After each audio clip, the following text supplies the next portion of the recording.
Di sini, kasus dugaan keterlibatan oknum aparat kembali menjadi sorotan publik. Seorang Kasatgas Narkoba Polres Toraja Utara dikabarkan ditahan setelah diduga menerima sumbangan rutin sebesar 13 juta rupiah dari Badan Narkoba. Informasi tersebut ramai diperbincangkan di media sosial dan memicu reaksi keras masyarakat karena dinilai mencederai kepercayaan terhadap aparat penegak hukum. Kasus ini menjadi pengingat bahwa integritas aparat penegak hukum sangat menentukan kepercayaan publik terhadap sistem hukum di Indonesia. Masyarakat berharap proses pemeriksaan dilakukan secara transparan dan tegas agar tidak menimbulkan anggapan bahwa hukum tajam ke bawah tapi tumpul ke atas. Selain penindakan terhadap pelaku, pengawasan internal dan informasi intuisi juga dinilai perlu diperkuat agar kasus serupa tidak terjadi kembali. Sebagai mahasiswa hukum, kasus dugaan Kasat Narkoba menerima setoran dari Badan Narkoba dapat dianalisis sebagai bentuk penyalahgunaan jabatan oleh aparat penegak hukum. Tindakan tersebut bertentangan dengan prinsip negara hukum dan integritas aparat karena polisi seharusnya menegakkan hukum, bukan malah melindungi kejahatan narkotika.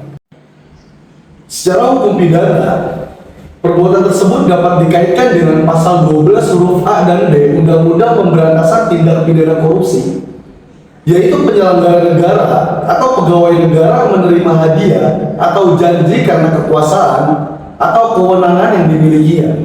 Selain itu, apabila terbukti menerima uang untuk membiarkan peredaran narkoba, maka dapat pula dikaitkan dengan penyalahgunaan wewenang dan pelanggaran kode etik kepolisian.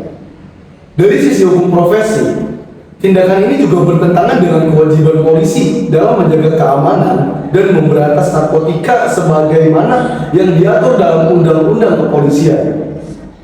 Oleh karena itu, apabila terbukti bersalah, pelaku dapat dikenai sanksi pidana, sanksi etik, hingga pemberhentian tidak hormat.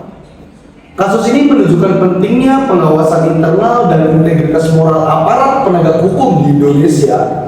Dalam perspektif hak asasi manusia, setiap warga negara memiliki hak untuk memperoleh perlindungan dari bahaya penyalahgunaan narkoba karena narkoba dapat merusak kesehatan, masa depan, serta keamanan sosial masyarakat. Negara melalui aparat penegak hukum memiliki kewajiban untuk melindungi masyarakat dari ancaman tersebut. Sebagaimana tujuan hukum, yaitu menciptakan ketertiban dan kesejahteraan. Oleh karena itu, ketika aparat justru diduga bekerja sama dengan Badan Narkoba, tindakan tersebut tidak hanya melanggar hukum, tetapi juga mencederai hak masyarakat untuk hidup aman dan terlindungi dari kejahatan narkotika. Dugaan penerimaan uang dari jaringan narkoba menunjukkan adanya penyalahgunaan jabatan dan wewenang oleh oknum aparat. Padahal, satuan narkoba memiliki tugas utama yaitu memberantas narkotika dan melindungi masyarakat dari kejahatan tersebut. Jika dugaan ini terbukti benar, maka tindakan tersebut tidak hanya melanggar kode etik kepolisian, tetapi juga dapat masuk ke ranah tindak pidana korupsi maupun penyalahgunaan kekuasaan.